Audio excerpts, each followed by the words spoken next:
26 మార్చి 2024 మంగళవారం. ఈరోజు మంగళవారం అధిపతి కుజగ్రహం కాబట్టి ధరణి గర్భ సంబుద్ధం ఉజ్జుసం సంప్రహం కుమారం శక్తి హస్తం తమ్మంగళం ప్రణవం జ్ఞాని స్తోత్రాన్ని.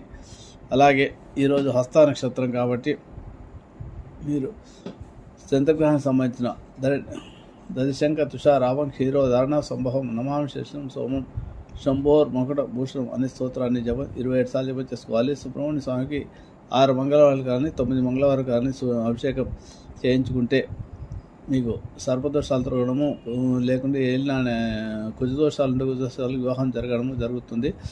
ముఖ్యంగా సుబ్రహ్మణ్య కరాల స్తోత్రాన్ని కుజదోషం ఉండేవాళ్ళు ప్రతిరోజు పారాయణ చేసుకోవాలి. మంగళ చండీ స్తోత్రాన్ని కూడా లేదా ఏదో ఒకటి జీవితాంతం పారాయణ చేసుకోవాలి. కుజదోషం ఉండే వాళ్ళంతా కూడా, ముఖ్యంగా కుజదోషం ఉండేవాళ్ళు సంవత్సరంలో ఒకసారి రక్తదానం చేయడం వల్ల కూడా మంచి శుభఫలితాలు లభిస్తాయి. అందరికీ నీటి